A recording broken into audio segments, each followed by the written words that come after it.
সুপ্রিয় শিক্ষার্থী, আজকের ভিডিওর বিষয় হচ্ছে কলেজে ভর্তির সময় কী কী কাগজপত্র নিয়ে যেতে হবে। সম্পূর্ণ প্রসেসটা আপনাদের মাঝে শেয়ার করব। সো প্রথমত হচ্ছে 1 নম্বরে এসএসসি পরীক্ষার মূল প্রবেশপত্র ও রেজিস্ট্রেশন, আর 2 নম্বরে হচ্ছে এসএসসি পরীক্ষার মূল মার্কশিট ও ফটোকপি নিয়ে যেতে হবে।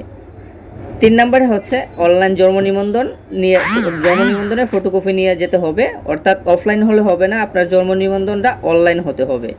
4 নম্বরে হচ্ছে পিতামাতার ভোটার আইডি কার্ডের ফটোকপি নিয়ে যেতে হবে। 5 নম্বরে 5 কপি স্ট্যাম্প সাইজের ছবি ও পাসপোর্ট সাইজের ছবি নিজের নিতে হবে।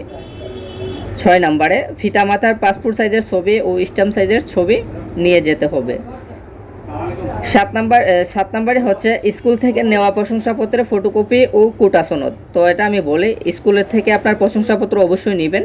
নেওয়ার পরে হচ্ছে যারা হচ্ছে কোনো কোটায় আছেন তারা হচ্ছে কোটার হচ্ছে সনদ কপি নেবেন। যারা কোটা দিয়েছেন তারা অবশ্যই এই জিনিসটা বুঝেন। 8 নম্বরে হচ্ছে শিক্ষা বিরতি সনদপত্র ও বিগত শিক্ষার্থীদের জন্য, অর্থাৎ হচ্ছে এসএসসি পাস করে অনেকে দেখা যাচ্ছে 1 বছর 2 বছর গ্যাপ দিয়েছে, পড়বে না। তো সেক্ষেত্রে দেখা যাচ্ছে সে আবার ভর্তি হতে চাচ্ছে, তার হচ্ছে শিক্ষাবিরতি সনদপত্র লাগবে। অর্থাৎ কেউ যদি এসএসসি পাস করে 1 বছর 2 বছর পড়ালেখা না করে আবারও কলেজে ভর্তি হতে চায়, তার জন্য হচ্ছে শিক্ষাবিরতি সনদপত্র। 9 নম্বর হচ্ছে একটি ফোন নাম্বার লাগবে, অর্থাৎ আপনার বা আপনার অভিভাবক যে আছে তাদের যে কোনো একজনের একটা ফোন নাম্বার দিবেন, যে নাম্বার দিয়ে আপনাদের সাথে যোগাযোগ করা হবে।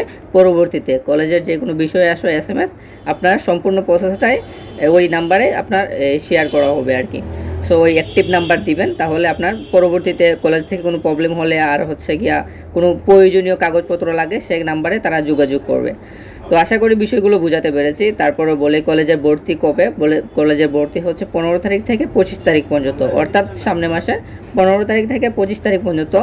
এখন হচ্ছে আরও যে প্রসেসগুলো বাকি রয়েছে সম্পূর্ণ প্রসেস শেষ করে কিন্তু 15 তারিখ থেকে আপনারা ভর্তি হতে পারবেন। সো এই যে 9টা প্রসেস বললাম, যে 9টা কাগজপত্র নিয়ে যেতে বললাম, 9টা বিষয়ে, ওই সবগুলা কিন্তু আপনারা নিয়ে যাবেন। তারপরেও যদি কোনো কাগজপত্র লাগে সেক্ষেত্রে কলেজ কর্তৃপক্ষ আপনাদেরকে বলে দিবে। তাছাড়া হচ্ছে এই কাগজপত্র ছাড়া আশা করি অন্য কোনো কাগজপত্র লাগবে না। যে কাগজপত্র কথাগুলো বললাম, শেষে কাগজপত্রগুলো আপনারা নিয়ে নেবেন, সংগ্রহ করে নেবেন। আশা করি সবগুলাই আপনাদের মাঝে আছে। তারপরে হচ্ছে একটা হচ্ছে যে আপনার ওই প্রশংসাপত্র, সেটা হচ্ছে আপনার স্কুল থেকে নিয়ে নেবেন, অর্থাৎ আপনার স্কুলে গিয়ে আপনার প্রশংসাপত্রটা তুলে নেবেন, নিয়ে ওইটা যেতে হবে। আর বাকিগুলো আপনাদের কাছেই আছে, সবগুলো নিয়ে নিতে পারবেন।